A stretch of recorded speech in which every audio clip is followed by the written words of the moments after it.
11장 20절 말씀 함께 읽겠습니다. 11장 20절 시작. 그러고 나서 예수께서는 기적을 많이 보여주신 도시들을 꾸짖기 시작하셨습니다. 그들이 회개하지 않았기 때문입니다. 예수님께서 어떤 도시들을 꾸짖으셨습니다.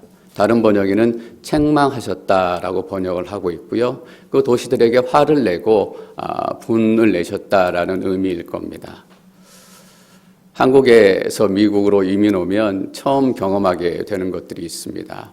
많은 것들을 경험하게 되는데 저도 이렇게 돌아보면 지금 한 15년 가까이 되더라고요.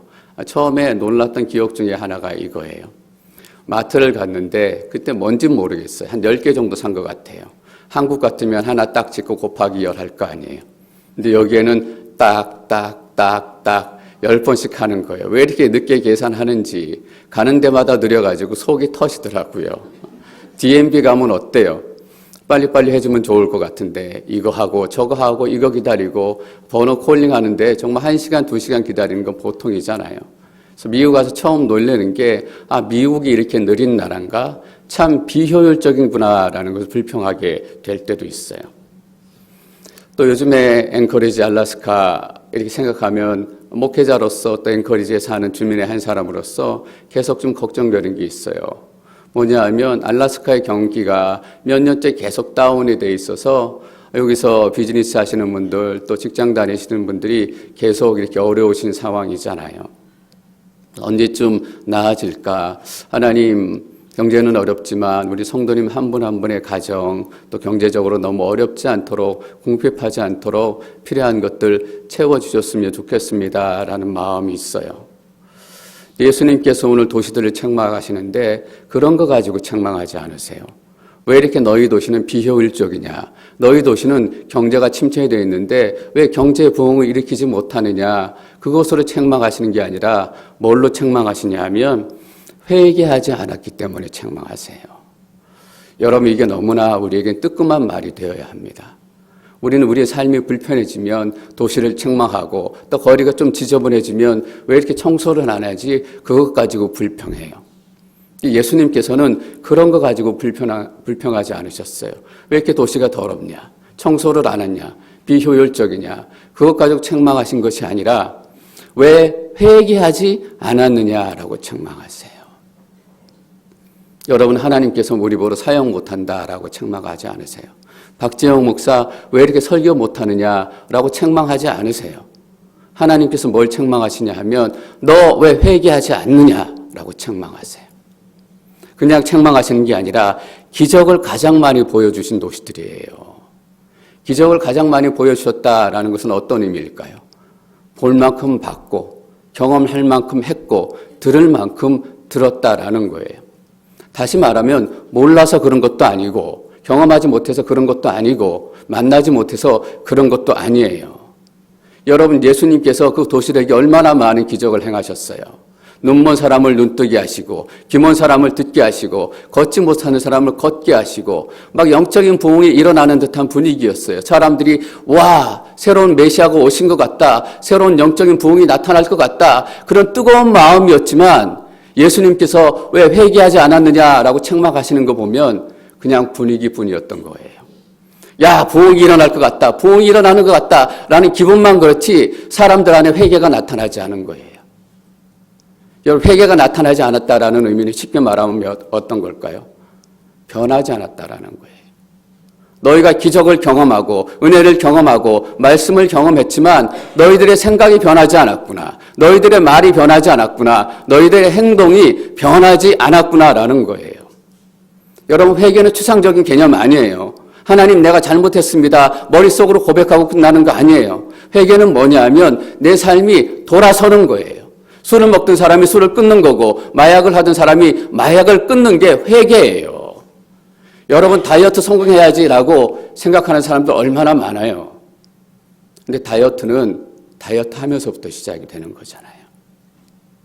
왜 회개하지 않았느냐라고 말씀하시는 것은 너희들이 변하지 않았구나라고 말씀하세요.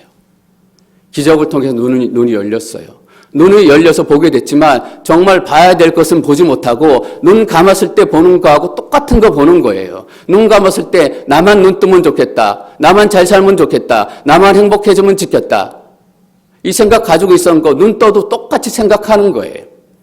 귀는 열렸지만 정말 들어야 될 하나님의 진리의 말씀을 듣지 않고 사람들의 가심이나 듣고 사람들의 욕이나 듣고 사람들의 유행이나 쫓아다니고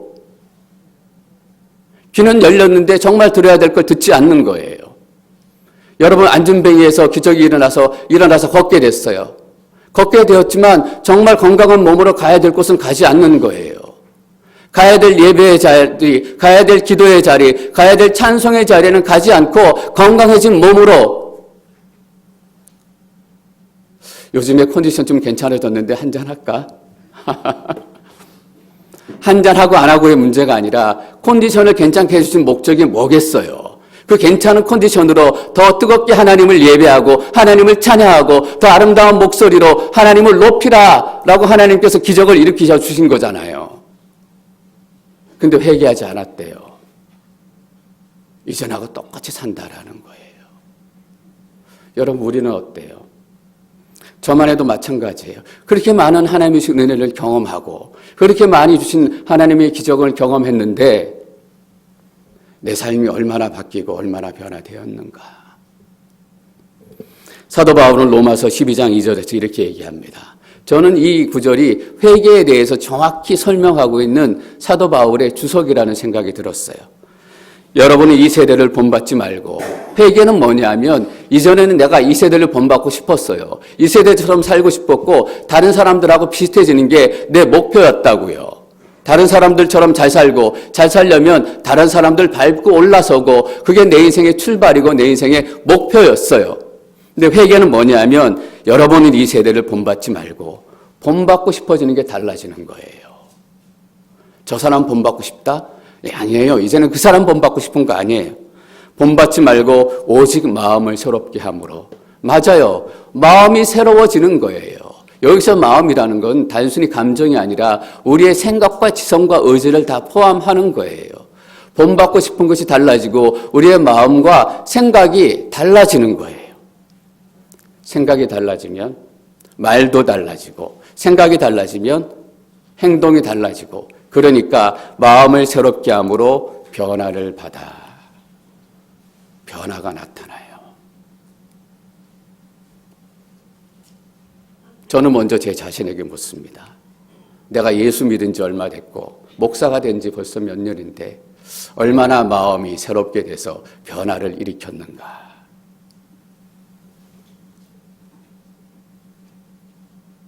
어제 제가 그래도 기분 좋은 얘기를 하나 들었어요. 저희 유스로 있던 학생들이 이제 나이가 차서 칼리지 갔잖아요. 참 시간이 이렇게 빠르게 지나는 거 보면 요즘에 이렇게 유스 학생들 또 할리지 학생들 보면 도대체 몇 학년인지 모르겠어요. 분명히 바로 엊그제 6학년이었는데 벌써 시니어 12학년이 됐대요. 그래서 학년을 모르겠어요. 근데 그런 아이들이 어떤 아이들이 이제 칼리지 가게 돼서 칼리지 학생이 됐잖아요. 그중에 학생 중에 몇몇 칼리지 학생이 이렇게 선생님들에게 먼저 제안을 했대요. 선생님, 제가 이제 칼리지 학생이 됐습니다. 제가 초등학교 때, 유스 학생 때 언니 오빠들이 저희를 너무나 많이 도와줬어요. 그래서 이제 제가 칼리지 학생이 됐으니까 내가 어떻게 하면 유스 학생들을 도울 수 있을까? 제가 어떻게 도울 수 있을까요? 그 아이들하고 바이블 스터디도 같이 하고 싶고 그 아이들하고 액티비티도 같이 하고 싶고 나도 그렇게 변화를 받았으니까 돕고 싶어요. 이 세대를 본받지 않고 마음이 새롭게 되니까 고백이 달라져요. 말이 달라지고 행동이 달라져요. 그래서 오늘 밥 먹고 나서 어떻게 하면 좋을지 한번 얘기해보자. 저 얘기하기 싫어요. 얘기하면 제가 할 일이 많아질 걸 뻔히 알기 때문에.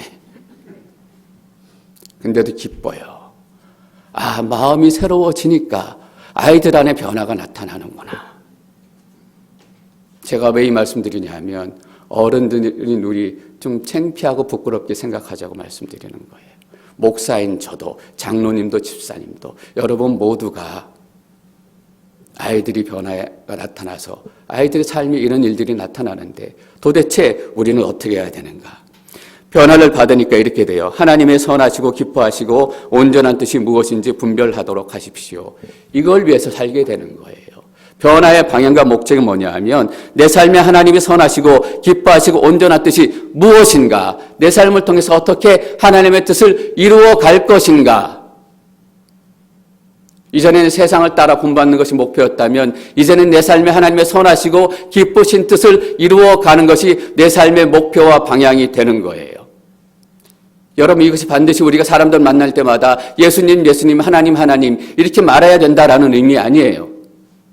주님, 주님 하고 부르는 사람마다 라고 하나님께서는 경고하셨어요. 그것이 아니라 사람들하고 만나고 이야기할 때, 직장에서 이야기할 때, 사역할 때 정말 그 사역을 통해서 그 일을 통해서 그 만남과 대화를 통해서 이루어야 될 것이 무엇인가 분명한 목표를 가지고 있다라는 거예요. 만나서 다른 사람들 얘기하지 마십시오. 이런 의미 아니에요. 만나서 다른 사람들 얘기할 수 있어요. 그러나 비난하고 깎아내리고 흉보기 위해서 다른 사람들 얘기하는 거 아니에요. 그것은 세상을 본받는 거예요. 다른 사람의 이야기할 때 어떻게 하면 그분이 지금 연약하지만 그분의 삶을 통해서도 내 삶을 통해서도 하나님의 선하시고 기쁜 뜻이 이루어질 수 있을까? 교회 얘기할 수 있어요. 교회 어려운 점, 교회 좋지 않은 점 얘기할 수 있어요. 그러나 그건 비난하고 불평하고 달라요. 그건 세상을 본받는 거예요. 어떻게 하면 앵커리지 온누리 교회가 더 건강한 하나님의 교회가 될 것인가? 앵커리지 온누리 교회를 통해서 어떻게 하면 하나님의 기쁜 뜻이 이루어져 갈 것인가? 그래서 꾸짖으신 거예요. 예수님께서는 앵커리지 온누리 교회를 꾸짖으실까? 어떻게 하실까? 21절, 22절 말씀 읽습니다. 21절 시작. 고라시나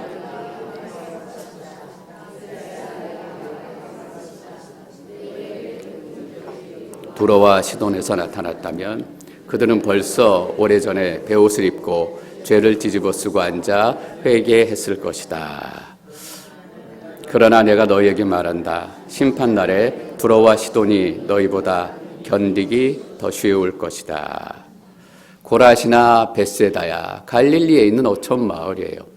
지금도 성지 순례 가면 가버나움, 고라신, 벳세다가 이 3대 성지 그 지역 중에 하나래요.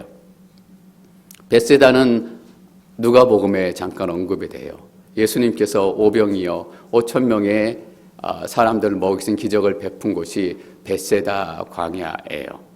아마도 그 벳세다일 것이다 라고 학자들은 추측을 해요. 고라신은 성경에 따로 언급이 되진 않아요. 그러나 분명히 그 근처의 고라신에서도 많은 기적을 행하시고 베푸셨나 봐요. 그래서 고라시나 하고 얘기를 하고 있어요. 내가 너희 도시에서 그렇게 많은 기적을 베풀었는데 너희들은 여전히 회개하지 않고 있구나.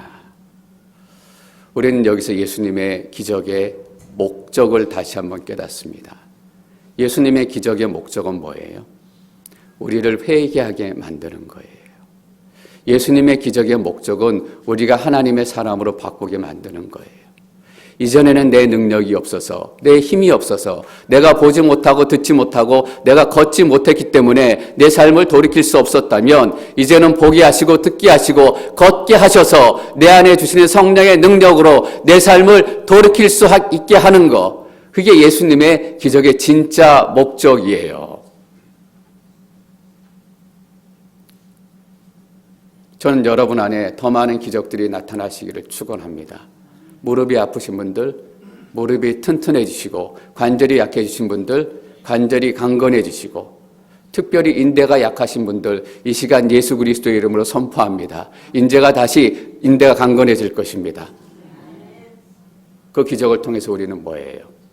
하나님께 더 힘내서 가까이 가는 거예요. 하나님께 더 큰 목소리로 찬양하는 거예요. 하나님께 더 열광적인 마음으로 찬양하는 거예요. 저 사람 왜 그래? 어떻게 됐나 봐. 그럴 때 대답해 주세요. 나 어떻게 됐어.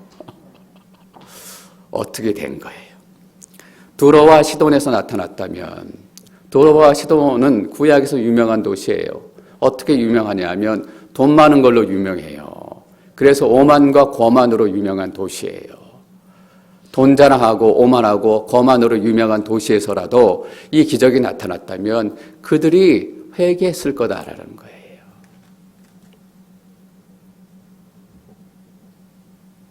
몰라서, 듣지 못해서. 23절, 24절 계속 읽습니다. 23절 시작. 그리고 너 가버나움아, 내가 하늘에 들려 올라갈 것 같으냐? 아니다. 너는 저 음부에까지 내려갈 것이다. 내게 베푼 기적들이 소돔에서 나타났다면 그 도시가 오늘까지 남아 있었을 것이다. 계속 24절. 그러나 내가 너희에게 말한다. 심판날에 소돔 땅이 너희보다 더 견디기 쉬울 것이다. 가버나움. 여러분, 가버나움은 더하죠. 가버나움은 예수님께서 고향 나사렛 옆에 있는 동네인데 어머니와 형제들과 이사해가지고 본격적으로 사역을 시작하신 것이 가버나움이에요. 가버나움은 예수님의 제2의 고향이고, 가버나움은 예수님의 미션 센터, 사역 센터가 있던 곳이에요. 그래서 가버나움에서 예수님께서 가장 많은 기적을 행하셨어요. 지금도 가버나움은 갈릴리 도시 중에서 성지 순례로 관광객들이 순례자리에 가장 많이 찾는 도시예요. 왜냐하면 예수님이 사역하셨던 사역의 중심지고 베드로의 집이 거기 있었고 제자들이 거기서 함께 사역했기 때문이에요. 예수님은 우리 동네 살았다. 그러니까 우리 동네가 세계에서 최고다. 라는 자부심? 너 하늘에 들려 올라갈 것 같으냐? 아니다.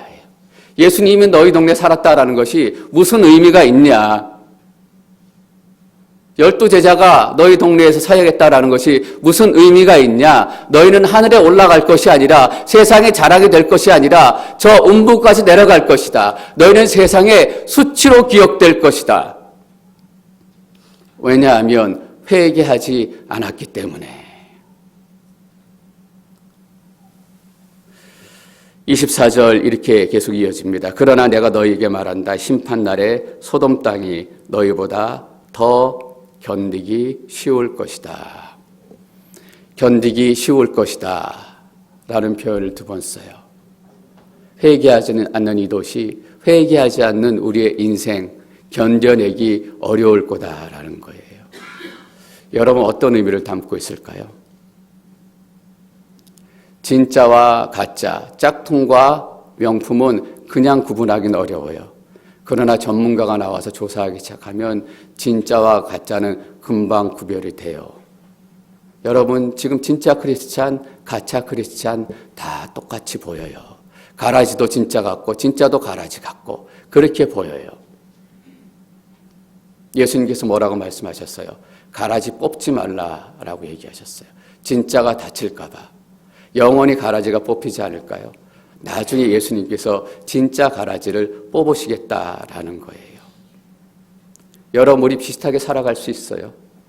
비슷하게 크리스찬, 주일날 그냥 옆에 성경책 끼고 크리스찬이고 또 내가 크리스찬입니다라고 그냥 비슷하게 살아가요. 비슷하게 얘기하고 비슷하게 마음 먹는 것 같고 때때로 성경도 읽고 가끔 기도도 하고 저 가끔 그래도 기도해요. 그래서 뭐 어떻다고요? 가끔 성경 읽어요. 그래서 뭐 어떻다고요? 여기 보세요, 경고의 말씀을. 땅이 너희보다 견디기 쉬울 것이다. 마지막 심판의 때가 되면 진짜와 가짜가 구분이 돼서 그때는 너희가 견디기 어려울 걸. 가짜는 다 떨어지게 될 걸. 성경책 들고 다니고 폼 잡은 거 다 거짓말인 거 다 밝혀질 걸. 그 얘기예요. 얼마나 예수님께서 두려운 얘기 하시는 거예요. 여러분, 이 정도 가지고는 우리 안 된다라는 거예요. 생명의 삶 요한계시록 본문이 시작이 됐습니다. 1세기 초대교회 때 2세기에 닥치는 그 심한 핍박과 순교의 그런 피바람을 앞두고 세례 요한이 긴장한 마음으로 영적인 그 담대함을 가지고 써내려간 성경이에요. 지금도 마찬가지지만 얼마나 예수 믿기가 어려운 시대였는지 모르겠어요. 견디기 어려울 것이다. 그때 딱 그 말이 맞아요. 그냥 비슷한 사람은 예수 믿기 어려웠어요. 그냥 내가 예수 믿는다라고 말하고 다니는 것만으로는 예수 믿기 어려운 시대였어요. 여러분, 그 시대가 다시 오고 있고 금방 그 시대보다 더 어려운 시대가 올 거예요. 견디기 어려울 것이다. 우린 이 말씀 앞에 다시 한번 우리의 신앙의 결단, 믿음의 결단이 있어야 한다라고 믿습니다. 들을 게 있는 사람이 들려줘야 되는 거예요. 그래서 예수님께서 그 다음 구절에 이렇게 얘기하세요. 25절 말씀 읽습니다. 25절 시작. 그때 예수께서 말씀하셨습니다. 아버지, 하늘과 땅의 주님, 제가 찬양합니다. 이 모든 것을 지혜롭고 학식 있는 사람들에게는 감추시고 어린아이들에게는 나타내셨습니다. 지혜롭고 학식 있는 사람은 얘기 암만 해도 들리지 않아요. 내가 아는 게 얼만데, 내가 읽은 책이 얼만데, 내가 경험한 게 얼만데, 내가 아는 사람이 얼만데. 학식 있고 지식 있는 사람 뭐 얘기해요? 자기 수단을 가지고 있는 사람, 자기 능력을 가지고 있는 사람, 내 힘으로 살아낼 수 있는 사람, 성경 본문에서는 직접적으로 율법학자들과 바리새인들을 얘기해요. 내가 이 정도면 하나님 알고 이 정도면 하나님의 말씀을 아는 사람인데, 그러니까 하나님 말씀 들리지 않아요. 견디기 어려울 것이다. 여러분 결단하십시오 라고 얘기해도 어떤 사람에겐 들리고 어떤 사람에겐 아니야.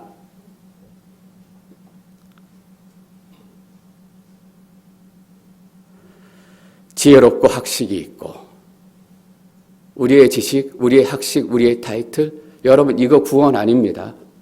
이것이 우리를 구원해 주지 않습니다. 이어령 교수님 여러분 잘 아실 거예요. 이 시대의 한국의 대표적인 지성이에요. 근데 그분이 지금 암에 투병 중이셔서 마지막 시간을 보내고 계세요. 연세가 83인가 84 되셨어요. 마지막 시간이란 걸 아셨기 때문에 특별히 치료를 받지 않으시고 그냥 그 암이 이렇게 지나가는 그 과정을 그냥 견디고 계시더라고요. 그분이 얼마 전에 인터뷰 하셨는데 이렇게 얘기해 주더라고요. 본인이 죽음 앞에 서게 되니까 죽음에 대해 유일하게 생각해 주는 것이 종교다. 과학, 정치, 경제가 죽음을 생각하게 해주지는 않는다. 한 번밖에 없는 가장 큰 사건이 죽음이다. 어떤 사건이 죽음 이상으로 크겠는가? 그래서 나의 종교는 지금 시작한다. 지금 맞닥뜨리는 거다.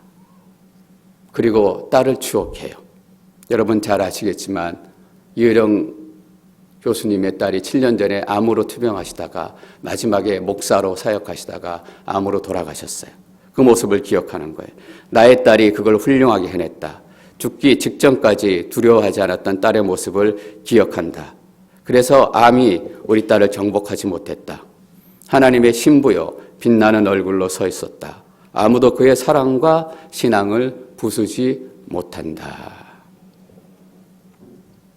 여러분 이어령 교수님이 어떻게 해서 예수님 만나게 됐고 하나님 믿게 됐는지 아세요? 그러니까 평생토록 쌓았던 지성과 지식 그거 아니에요. 그건 오히려 예수님을 만나고 하나님을 믿는데 평생토록 방해물이 됐고 평생토록 지장이 됐어요. 근데 이민아 목사님 그 딸이 암에 걸려가지고 길어야 1년, 6개월, 3개월 이제 남았습니다 라는 선고를 받고 아버지에게 이렇게 부탁을 해요. 아버지, 제가 마지막 소원이 있습니다. 아버지도 저처럼 예수님을 믿고 하나님께 구원을 얻었으면 좋겠습니다. 그렇게 부탁을 했어요. 그 부탁을 듣고 아버지의 마음이 움직여서 내 딸의 마지막 소원이 그것이니 예수님 한번 믿어보자 라고 마음이 움직이기 시작하신 거예요. 그리고 그 딸이 죽음을 맞이하는 그 모습. 그가 표현하잖아요. 하나님의 신부여 빛나는 얼굴로 서 있었다. 죽음을 앞두고 구원받은 자의 그 모습을 보니까 이 믿음과 신앙과 하나님의 구원이 진짜라는 것을 알게 된 거예요. 지식과 지성으로 구원을 얻은 게 아니에요. 이 모든 것을 지혜롭고 학식 있는 사람들에게 감추시고 어린아이들에게는 나타내셨습니다. 딸의 고백에, 딸의 죽음의 모습에 어린아이 같이 된 거예요. 그렇게 많은 책을 읽었고, 그렇게 많은 학문을 연마했고, 그렇게 많은 지식을 가지고 있음에도 불구하고 딸의 죽음 앞에서 그 마음이 어린아이처럼 돼서 아무것도 의지할 것 없고 아무 도움을 찾을 것도 없고 죽음 앞에서 너무나 나약한 한 인생이 되어질 수밖에 없는 한 인생의 모습을 자기가 보게 되는 거예요. 그래서 이렇게 고백하는 거예요. 나의 진짜 종교는 여기서부터 시작한다. 죽음을 앞두고 있는 이 시간부터 진짜 종교가 시작이 된다. 라고 얘기하고 이렇게 얘기해요.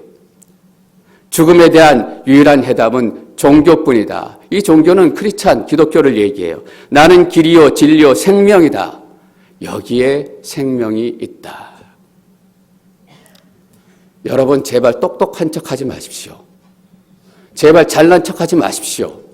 제발 아는 척하지 마십시오.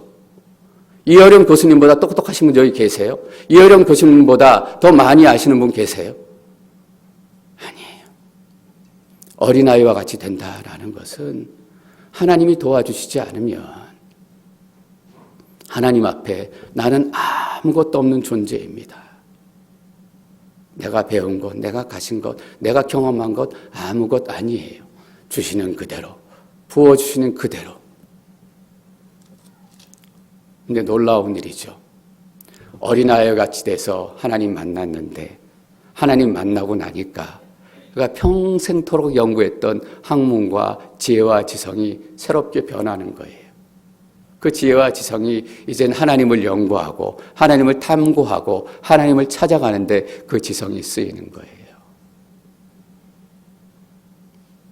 전 이어령 교수님이 예수님 만나고 한 1, 2년 정도 있다가 온누리교회에 오셔서 간증처럼 또 이렇게 말씀을 나누셨던 그 장면이 생각이 나요.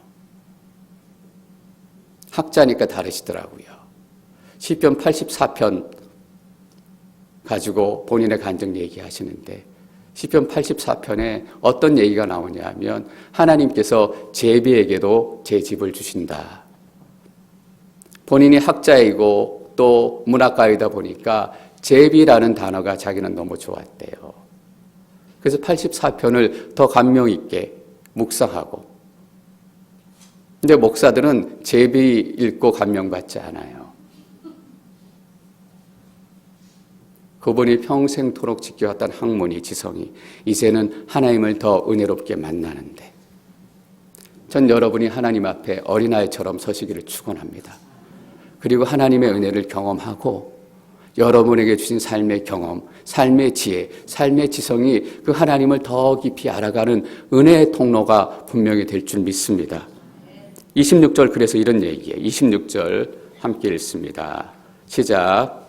그렇습니다. 아버지, 이것이 바로 아버지의 은혜로우신 뜻입니다. 예, 이것이 아버지의 은혜로운 뜻이에요.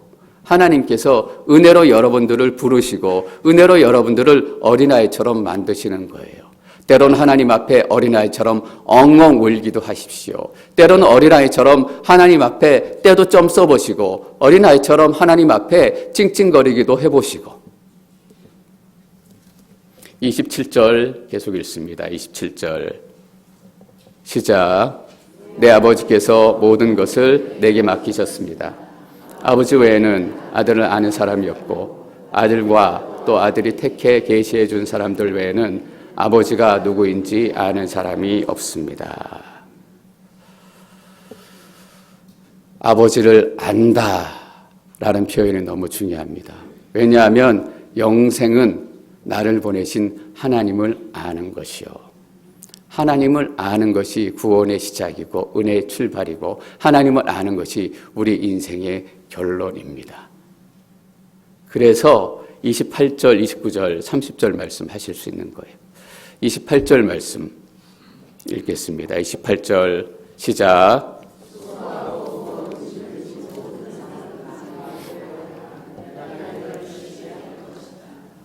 나는 마음이 온유하고 겸손하니 너희는 내 멍에를 메고 내게서 배우라. 그러면 너희 영혼이 쉼을 얻을 것이다.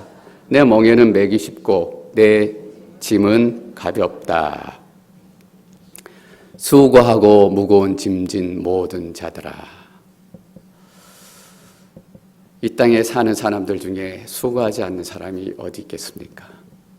다 나름대로 수고하며 살아요. 돈 많은 사람은 돈 많은 사람대로 수고하고 살고, 돈 없는 사람은 돈 없는 사람대로 수고하고 살고, 건강한 사람은 건강한 사람대로, 아픈 사람은 아픈 사람대로. 여기 수고한다라는 말은 그냥 열심히 일한다라는 그런 의미를 벗어나서 너무나 수고했기 때문에 다 진이 빠지고 지쳤다라는 의미예요. 다 지쳤죠. 다 힘들죠. 다 진이 빠졌죠. 여러분 뒤에 또 뭐라고 되어 있냐면 무거운 짐을 진 사람. 어깨에 바위덩어리 한두 개 안 얹은 사람이 다 어디 있어요. 가장의 무게, 아버지의 무게. 여러분 우리가 가장이라는 단어를 이렇게 얘기하면 그냥 떠오르는 모습이 이미지가 딱 있어요. 그냥 밤 늦은 시간에 축 처진 어깨에 가방 하나 메고 고개 푹 숙이고 터덜터덜 들어가는 모습. 그게 우리가 가지고 있는 가장의 모습이에요. 그게 실제 가장이 짊어지고 있는 인생의 무게이기도 해요. 저도 가장으로 사는 게 제법 힘들더라고요. 이전에 직장 생활할 때 열심히 일하고 또 열심히 돈 벌고 열심히 가정을 지키고 어느 날은 너무 회사에서 열심히 일하고 스트레스를 많이 받아가지고 정말 아침에 일어나서 출근해야 되는데 어깨가 너무 아프고 무거워서 일어날 수가 없더라고요. 그냥 회사 가지 말아야 되겠다 이런 마음 든 것도 아닌데 그 전날 밤 술을 왕창 먹은 것도 아닌데 어깨가 너무 아프고 무거워가지고 일어날 수 없었어요. 그래서 아침에 전화했어요. 팀장님 도저히 오늘 못 가겠습니다. 무거운 짐, 가장의 짐을 지고 있고 여러분 어머니의 짐은 가벼워요. 평생 져야 되는 어머니의 짐. 그래서 어머니들이 아기를 낳자마자 뭐부터 시작해요.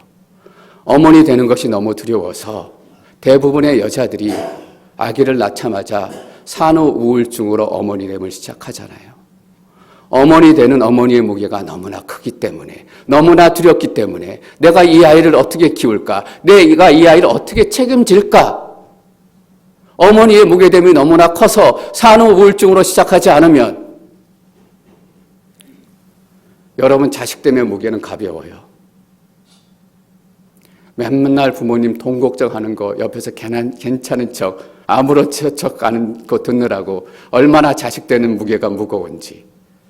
자식 되는 무게가 너무나 무거워서 견디다 못해 집 나가버리잖아요. 다 수고하고 무거운 짐 진다다. 모든 사람들은 다 내게로 오라. 여러분 베드로와 요한과 마태를 부르실 때 예수님께서 뭐라고 부르셨는지 기억하세요? 나를 따르라라고 부르셨어요. 나를 따르라라는 외침을 들으면 우리는 경기를 일으켜요.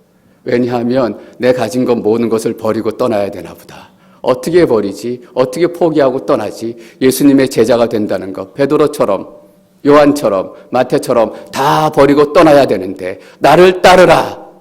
그 얘기만 들으면 가슴이 철렁철렁해요. 예수님 뭐라고 얘기하세요? 나를 따르라라고 얘기하지 않고 여러분 잘 보세요. 내게로 와라라고 얘기해요. 인생의 무거운 짐 다 지고 네 욕심도 다 지고 그래 밥통 메고 오고 싶으면 밥통 메고 와라. 상처 메고 오고 싶으면 상처도 가지고 와라.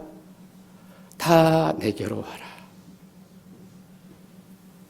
내가 너희를 쉬게 할 것이다. 내 멍에는 메고 쉽고 내 집은 가볍다.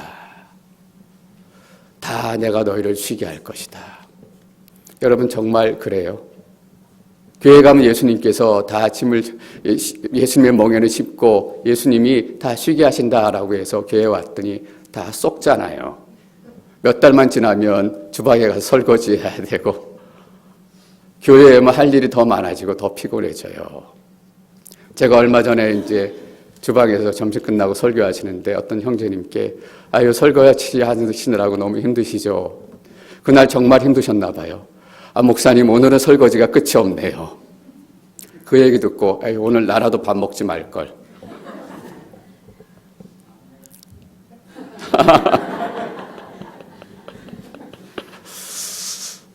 근데 맛있으니까 계속 먹어야 되겠다라는 생각을 했습니다. 예수님의 먹이가 정말 쉽고 가벼워요. 좀 그렇다라고 생각이 되지 않더라고요. 매일 자기를 부인하고 매일 십자가를 지고 그게 가벼운 멍이에요. 너희가 바리새인들과 율법학자들보다 더 의롭지 않으면 너희가 천국에 들어갈 수 없다. 정말 예수님의 무게가 쉽고 가벼워요, 여러분. 아니에요. 저는 어떤 무게보다 그 십자가의 무게가 무겁고 예수님의 멍에가 무겁다라는 것을 깨닫고 알게 되고 경험하게 돼요. 어떤 선교사님이 저 중앙아시아의 선교사, 자비랑 선교사로 나가셨어요. 여러분, 자비랑 선교사로 나간다라는 것은 특별한 결심이 필요해요. 선교금 후원도 받지 않고 자기 능력으로 그 땅 가서 돈을 벌고 먹고 살면서 그 가운데 선교를 한다라는 거 쉽지 않아요. 자기가 살던 땅에서도 먹고 사는 게 어려운데 저 추운 몽고 땅에 가가지고, 그래서 그분이 가가지고 빵집을 하기로 하셨어요. 정말 이것을 경험할 수 없는 맛있는 빵을 구워가지고 이분들을 섬기고 팔고 장사하면서 또 선교해야 되겠다. 근데 여러분, 그런데 장사가 잘 됐을까요? 아니에요. 거기 돈 찔러주지 않으면 장사 제대로 해요. 관리들한테 아는 척하고 뭐 적당히 해주지 않으면 여기 와서 시비 걸고 저기 와서 트집 잡고 문도 제대로 못 열고 빵도 제대로 못 굽고 좀 나아지기도 하고 그랬지만 결국은 그 빵가게 다 접고 다 망해가지고 들어왔어요. 여러분, 예수님의 멍에가 쉽고 가벼워요? 아니에요. 근데 예수님이 거짓말 하시는 것일까? 다 내게로 와서 쉬라. 나의 멍에는 쉽고 가볍다.